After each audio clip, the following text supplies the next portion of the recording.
Media ভয়েসমেলে স্বাগতম। টেলিভিশনের পর্দার জনপ্রিয় অভিনেত্রী পায়েল দে ও অভিনেতা দৈব্যপায়ন দাস অন স্ক্রিনে একসঙ্গে দেখা না গেলেও রিয়েল লাইফে 7টা বছর কাটিয়ে ফেললেন তারা। নিজের ফেসবুক অ্যাকাউন্টে পায়েল দৈব্যপরায়ণের উদ্দেশ্যে লিখলেন এক আবেগপ্রবণ পোস্ট। নিজেদের একটা সেলফি শেয়ার করে পায়েল লিখেছেন, 7 বছর পেরিয়ে গেল, যেমন আছো তেমনই থেকো, আমার বেস্ট ফ্রেন্ড, গাইড, সব থেকে কুল স্বামী, ঈশ্বর আমাদের দাম্পত্যকে আশীর্বাদ করুন, হ্যাপি ম্যারেজ অ্যানিভার্সারি। প্রেমটা খুব অল্প সময়ের মধ্যে পরিণতি পায় পায়েল আর দৈব্যপায়নের। এক সপ্তাহের মধ্যে একে অপরের কাছে চলে এসেছিলেন তারা। তবে অভিনয়ে আসার আগে থেকে দৈব্যপায়নকে পছন্দ করতেন পায়েল। কয়েকটা ধারাবাহিকে পায়েলের নজর কেড়েছিলেন দৈব্যপায়ন। তারপর টেলিভিশনের সেটেই দেখা একদিন। তবে কোনো টেলিভিশন ধারাবাহিকে একসঙ্গে কাজ করা হয়নি তাদের। করেছিলেন একটা টেলিফিল্ম। খুব তাড়াতাড়ি আরো একটা সুখবর দিতে চলেছেন এই দম্পতি। মা হতে চলেছেন পায়েল। সব মিলিয়ে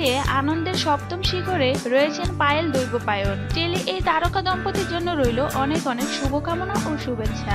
আশা করি আমার এই ভিডিওটি ভালো লাগবে। এ ধরনের আরো ভিডিও পেতে মিডিয়া ভয়েসমেলের সাথে থাকুন।